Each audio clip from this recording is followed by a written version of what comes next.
Ontem o pau comeu aqui nos comentários do vídeo que eu fiz sobre xenofobia em Portugal, né? Sobre a história das crianças portuguesas que estão falando brasileiro.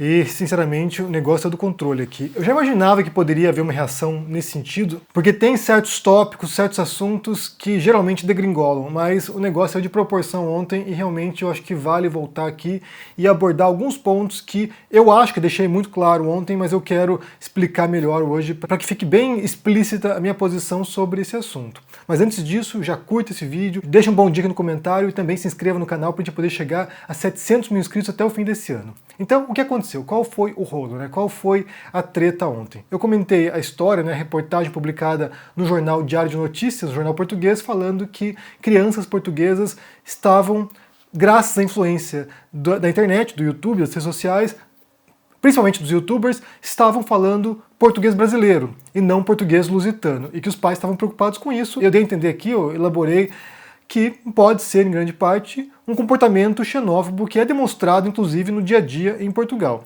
E daí, falei, né, que não é exclusividade de Portugal isso. Praticamente todos os países têm uma cultura xenófoba contra determinados grupos de imigrantes, e no caso de Portugal, os alvos somos nós brasileiros. Foi isso que eu falei ontem, não falei nada extraordinário, nada que não se conheça, mas o que aconteceu foi que muita gente, né, muitos portugueses, vieram aqui no comentário dizer que isso não existe, que isso é impressão minha particular, né, que eu estou destilando aqui a minha impressão particular sobre o país e que isso não corresponde aos fatos, que os portugueses não são xenófobos ou não são racistas. E alguns, inclusive, vieram aqui comentar dizendo não somos xenófobos, mas... E daí deixa uma lista vasta de comentários xenófobos sobre os brasileiros. Aí fica complicado, aí fica realmente difícil. Por outro lado, também houve muitos comentários de brasileiros xenófobos também, né? Então, que deixaram comentários contra os portugueses partindo de preconceitos históricos no Brasil, e isso é igualmente repreensível, é igualmente condenável. Então, eu acho que se a gente está enfrentando aqui preconceitos, não vale também querer devolver fogo com fogo ou tentar, sabe, justificar com base, bem, eles também nos discriminam, isso não é argumento, isso não vale. Mas eu quero deixar bem clara a minha posição aqui porque esse é um assunto que me preocupa muito. Na verdade, como imigrante, né, eu sou imigrante há mais de 15 anos, e esse é um assunto que sempre me incomodou e que eu pesquiso e que me preocupa. Então, para começar, eu quero contar uma história para vocês. Numa circunstância, a gente recebeu em casa, né, a gente hospedou em casa uma americana. E ela, num dia conversando com ela na cozinha de casa, ela começou a detonar os Estados Unidos, né? Falou um monte de coisa, os problemas do país, e ela descascou os Estados Unidos, né? Então, assim, ela detonou o país. E daí a gente falou assim, olha, de fato, né, tem muita coisa que você falou que a gente percebeu quando morou lá, e começamos a falar as coisas que a gente vê de problema lá, né? Nós, estrangeiros, né, nós que éramos imigrantes dos Estados Unidos, contamos para ela a nossa experiência como imigrantes lá. Ela falou assim, não, vocês não podem falar do meu país, vocês não conhecem o meu país, vocês não têm o direito de falar mal do meu país. A gente ficou, hã? Tipo, de outra volta, né? Tipo, falou, calma aí, você conhece o país como uma cidadã, você conhece o país como uma americana. Nós conhecemos o país como imigrantes. A gente tem uma experiência nos Estados Unidos que você não tem e nunca vai ter, que é de ser um estrangeiro lá, que é de ser um imigrante lá, sofrendo preconceitos que estrangeiros sofrem. Você não sabe o que é isso. E daí, eu só uso essa história, essa anedota aqui, porque é o que eu percebo muitas vezes, né? Você percebe, por exemplo, brasileiros detonando o Brasil, detonando o país, falando mal de um monte de coisa, um monte de problemas do Brasil, e quando vem um estrangeiro e fala isso, o brasileiro fala assim, não, você não pode falar do Brasil. Brasil é maravilhoso, o Brasil é ótimo, é o paraíso. E os portugueses também são assim, né? Eles detonam Portugal, mas quando você fala de Portugal, aí não pode. Aí você não pode. Você, brasileiro, viado, ladrão e puta, não pode falar de Portugal. Mas é isso.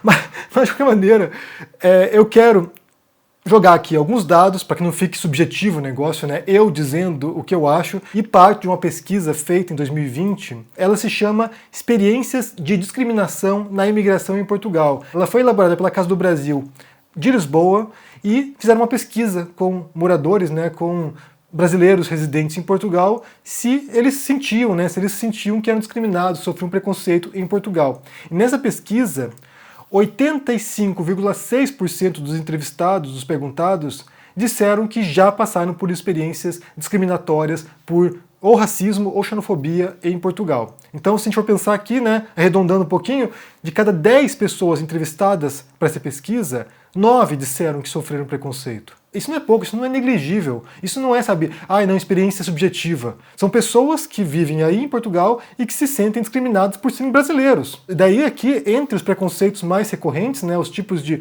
ataques feitos, né, eles enumeram aqui, eles separaram aqui quais foram os tipos de discriminação. Estereótipos identificados. Quase 24% é mulheres brasileiras prostitutas. 21,6% criminalidade, que são ladrões. 14,9% roubar emprego dos portugueses. 14,2% roubar maridos, né? Mulheres brasileiras foram para roubar maridos das portuguesas. 8,2% imigrantes são ignorantes, burros, raça inferior. 8,2% imigrantes são preguiçosos. 6,7% casamento por nacionalidade, ou seja, a brasileira só casa com o português para ter nacionalidade portuguesa. E por fim, não tem o percentual aqui, mas tem que fazer o cálculo, imigrantes trazem doenças. Isso aqui é eugenista, inclusive, né?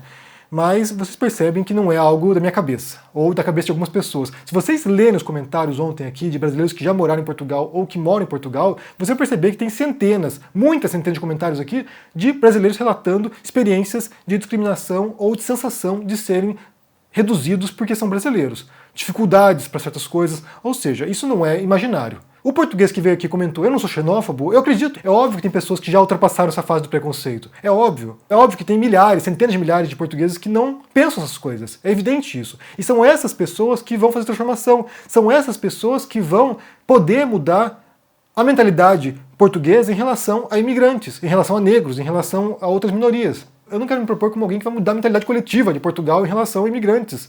Esse é um trabalho que será feito por imigrantes lá e por portugueses que não são preconceituosos. Mas é evidente que isso aqui é algo estruturante da sociedade portuguesa. Aqui vale mencionar porque, sinceramente, a xenofobia ela faz parte de um grupo de 4 grandes preconceitos estruturantes sociais. Racismo, misoginia ou patriarcado, homofobia / transfobia e xenofobia. São um dos 4 grandes preconceitos que atacam minorias. Eu até diria que, inclusive, a xenofobia deve ser um dos primeiros preconceitos da história da humanidade. Porque tem um caráter grupal, né? Um caráter de um grupo contra outro. O meu grupo é melhor do que o outro, então a gente vai entrar em guerra, em colisão, e o meu grupo vai se sobressair sobre os demais. Então talvez seja primitivo, isso seja lá da pré-história isso. Talvez junto com o patriarcado, né? Os dois preconceitos mais antigos que existem. Mas aqui estou especulando, né? De qualquer maneira, isso existe. E não apenas em Portugal, como eu falei ontem. Existe no Brasil. O Brasil é um país construído sobre a escravidão. Assim como os Estados Unidos, são 2 países que toda a estrutura social, toda a estrutura econômica, durante muito tempo, muitos séculos, foi fundamentada no racismo, foi fundamentada na exploração da mão de obra escravizada, negra. Então, nesses países, o racismo, por exemplo, ele pertence até o núcleo da sociedade brasileira. Quando a gente fala, por exemplo, que alguém é um racista desconstruído ou em desconstrução, quer dizer o seguinte, que todo mundo que nasce na sociedade, de um modo ou de outro, querendo ou não, ela vai internalizar preconceitos, vai internalizar discurso, vai internalizar práticas racistas. E a gente tem que perceber quais são essas práticas para poder desconstruir essas práticas. E isso vale para o machismo também, para o patriarcado. Todo mundo nasce numa sociedade patriarcal. E aí é preciso desconstruir, é preciso dia após dia perceber quais são as práticas machistas, quais são os comportamentos que nos levam a subestimar a mulher, ou a maltratar as mulheres, ou que leva à violência. E isso vale para a xenofobia também. A xenofobia só pode ser confrontada quando as pessoas percebem que existe. Quando elas percebem que a sociedade na qual elas vivem ela é calcada numa visão nacionalista, de superioridade muitas vezes, étnica ou religiosa ou cultural, ou qualquer outra característica que possa ser usada como referencial, e isso aí é usado para discriminar outros povos. Sejam povos que não estão como imigrantes, são povos estrangeiros. Por exemplo, o Brasil também é um país xenófobo. Basta pensar na relação que o brasileiro tem com o argentino. É uma relação de xenofobia. É uma relação de rivalidade no futebol, mas mais do que isso. É de desprezo, é de ódio muitas vezes. A relação, por exemplo, que os brasileiros tiveram quando houve a imigração em massa de venezuelanos no Brasil. E os acampamentos dos venezuelanos foram atacados por brasileiros. Isso é um ato de xenofobia. O modo como os brasileiros lidaram com os haitianos quando eles deixaram o país por causa do terremoto e foram abrigados no Brasil. É claro que tem muita gente boa que recebeu essas pessoas e que tratou bem essas pessoas, mas tem muita gente que é preconceituosa, que é racista, que é xenófoba. E vai maltratar essas pessoas. E você só pode mudar essa condição, essa situação, quando você percebe quais são os atos. Esses temas de racismo no Brasil, xenofobia no Brasil, machismo no Brasil, homofobia, são temas recorrentes no canal aqui. Criticar a xenofobia em Portugal não significa que não haja essas coisas no Brasil. Há muito. Aliás, um dos mitos que foi desmontado com a eleição do Bolsonaro era justamente que o brasileiro era um povo afetuoso, que era um povo tolerante. A gente viu o contrário, a gente viu que é um povo, em grande parte, bastante intolerante, agressivo, que trouxe à tona todos esses preconceitos históricos, sabe, e elegeu um candidato preconceituoso. Como eu disse aqui, eu acredito que quem comentou aqui falando assim, não sou xenófobo, talvez não seja mesmo. Mas isso não significa que não exista isso em Portugal. Existe, existe, e as pessoas relatam. Leia os comentários aqui, as pessoas relatam, as pessoas passam por isso. Eu vou contar nossa história, porque eu não sei se contei essa história anteriormente aqui no canal, mas eu vou contar nossa história em Portugal. A gente foi para passar um ano em Portugal. No dia do aniversário da minha esposa, a gente foi passear em Sintra, que é uma cidade histórica perto de Lisboa, bem bonita a cidade. A gente foi passear em Sintra e fomos lá, almoçamos, e na hora de ir embora, a gente estava com o carro parado um pouco longe do restaurante, minha esposa parou numa vaga de carro, esperando, estava com nosso filho de 3 meses no colo, ela ficou esperando na vaga para que eu parasse o carro, ela entrasse e a gente fosse embora. Então assim, não era nem guardando a vaga, ela só estava guardando espaço para poder, sabe, parar o carro rapidamente e sair. Nisso uma portuguesa entrou com o carro, jogou o carro em cima dela, ela saiu e falou assim, olha só, estou esperando meu marido aqui, ele vai parar aqui para pegar a gente. E a portuguesa saiu do carro, xingando a minha esposa, dizendo o seguinte, olha, brasileira puta e porca, volta pra merda do seu país. Isso com a minha esposa com um bebê de 3 meses no colo. Depois daquele dia, a gente voltou para casa e pensamos, o que a gente está fazendo aqui? Sério, o que a gente está fazendo aqui? Arrumamos as nossas malas e voltamos para a merda do nosso país, que naquela época era a Espanha. Ficamos 3 meses em Portugal. Pode ser subjetivo? Pode ser um casolado? Pode ser um casolado, pode ser sim. Mas se você olha, né, se você procurar brasileiro xenofobia Portugal aqui no Google, você vai encontrar inúmeras reportagens de casos em universidades, de casos nas ruas, de inúmeros relatos. E aí entra uma questão, né? Porque assim, isso não quer dizer, como eu falei ontem, que não haja preconceito, discriminação, xenofobia aqui na Espanha. Claro que há também. Bastante, eles são muito racistas aqui. Muito racistas. Só que nós não somos os alvos aqui. Em Portugal nós éramos os alvos. E essa história de Sintra aí foi só um ponto insuportável, porque antes disso já tinha pequenos casos que a gente ia observando e relevando, né? Bem, que se dane, né? Mas quando chegou nesse ponto, falou, pô, não vou ficar aqui. Não vou ficar aqui. Pra quê? Não preciso disso. Só pra citar um caso na Espanha, já que a gente tá falando de preconceitos, quando a gente morava em Madrid, tinha um casal de vizinhos nossos, espanhóis, que tinha uma criança da mesma idade do nosso filho. E a gente levava para brincar, né, as crianças, brincar juntos, e um dia eles convidaram a gente para ir na casa deles. Acho que era a Copa do Mundo, se não me engano, e chamaram pra gente ver o jogo lá na casa deles. E fomos. Daí, sabe-se lá como, entrou no papo de racismo. E a gente falou, né, pô, o Brasil é muito racista, né, um país que tinha escravidão, essas coisas. A gente contou as histórias do Brasil, né. E eles falaram pra gente assim, mas sabe uma coisa? A gente é racista. Se vocês fossem negros, vocês não estariam nessa casa agora. Eu e minha esposa, a gente se olhou assim e fomos embora, e depois disso não teve contato mais com eles, porque, sinceramente, e só para mencionar, por exemplo, aqui onde a gente mora, a gente só tem contato com outros estrangeiros, outros imigrantes. A gente não tem contato quase com espanhóis, a gente não tem amizade com espanhóis, né? Tem, sabe, relações triviais, mas amizades mesmo, contato, sabe, para conversar e bater papo e essas coisas são só com estrangeiros. Ou com brasileiros, ou com outros latinos, ou com russos, ou britânicos, porque os espanhóis não dão essa abertura. Mas nós não somos os alvos aqui.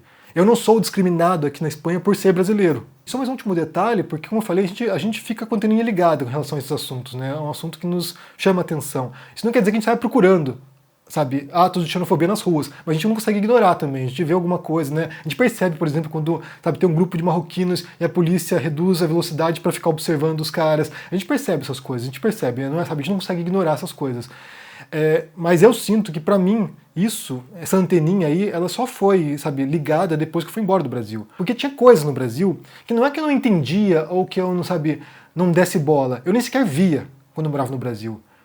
Porque talvez fosse naturalizado, sabe, aquela coisa que se vê todo dia, e no mundo inteiro é assim. No mundo inteiro tem crianças de rua, né, morando em rua. No mundo inteiro é assim. E não é no mundo inteiro assim. Então eu passei a perceber certas coisas no meu país e passei a compreender também por que elas acontecem. E não dá pra fingir que elas não existem. Não dá pra fingir que elas não acontecem. Não dá pra fingir que brasileiros também são xenófobos, também são preconceituosos, também partem de vários preconceitos, várias estruturas sociais discriminatórias. E isso vale para outros países, para Portugal, para Espanha, para o Reino Unido, para França, para Itália. Eu imagino quem ficou doído ontem, porque eu comentei sobre Portugal aqui, talvez devesse começar a prestar atenção nas coisas. Começar a olhar ao seu redor e ver como os imigrantes são tratados aí. Porque quando a gente morou na Inglaterra, em Manchester, o nosso convívio lá também, principalmente, era com estrangeiros, né? A gente convivia com britânicos também, mas principalmente com estrangeiros. É o que acontece geralmente, quando você é estrangeiro, quando você é imigrante, você geralmente convive com imigrantes. E daí a gente convivia muito com portugueses lá, portugueses negros, ou seja, descendentes de cabo-verdianos, descendentes de angolanos, de moçambicanos, e eles contavam coisas pra gente que eram inacreditáveis. Sinceramente, inacreditáveis. Tinha uma amiga nossa, que era cabo-verdiana, que é amiga da minha esposa, né, que era cabo-verdiana, e ela dizia o seguinte, olha, eu me sinto com mais dignidade aqui na Inglaterra como imigrante do que eu sentia no meu próprio país. Eles diziam pra mim o seguinte, olha, sua escrava, volta pro seu país. E ela dizia o seguinte, olha, eu nasci em Portugal, cresci em Portugal, sou portuguesa, pra onde eles querem que eu vá? Pra onde eles querem que eu volte? Recomendo que vocês leiam aqui essa pesquisa, Experiências de Discriminação na Imigração em Portugal. E isso aqui é só um relato, né? É só um dado disponível em relação a isso, porque as histórias são inúmeras. As histórias são inúmeras. Só não vê quem não quer. Só não vê quem não quer enxergar mesmo. E como eu falei, como resposta a isso, né? Como resposta a essa crítica à xenofobia em Portugal, o que eu recebi aqui foram inúmeros comentários xenófobos, tanto de portugueses dizendo, sabe, não venha para Portugal, quanto de brasileiros sendo xenófobos com portugueses. Daí não dá, né, gente? Aí não dá, realmente aí não dá. Aí é complicado. Aí... Bem, me diga o que vocês pensam aqui no comentário sobre essa história aí. Deixa o joinha, se inscreva no canal, se cuide por aí. Um abração e até mais. Tchau. E aí, meus queridos amigos e amigas do canal do Henry Bugalho, eu tenho um recado para vocês. Dia 18 de novembro, às 8 horas da noite, horário de Brasília, eu vou reunir ninguém mais, ninguém menos que Leonardo Boff, um dos maiores intelectuais do mundo, e João Pedro Stedley, coordenador nacional do movimento social mais importante organizado no mundo.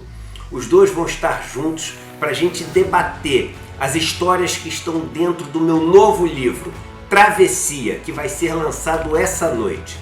Histórias de coisas que eu vi e ouvi nas temporadas que passei em quilombos, assentamentos e acampamentos da reforma agrária, aldeias indígenas no Brasil e que contam muito sobre a realidade escondida desse país. Se você não quer perder esse encontro histórico, se inscreve agora no link aqui em cima ou aqui embaixo. É absolutamente gratuito. E depois fique atento no seu e-mail, porque a confirmação da sua presença vai chegar no seu e-mail. É um encontro que não tem replay, então é muito importante você se inscrever e se programar para no dia 18, às 8 horas da noite, estar presente e assistir esse encontro, esse bate-papo histórico com essas figuras incríveis que são Leonardo Boff e João Pedro Stedley. Um abraço e até lá!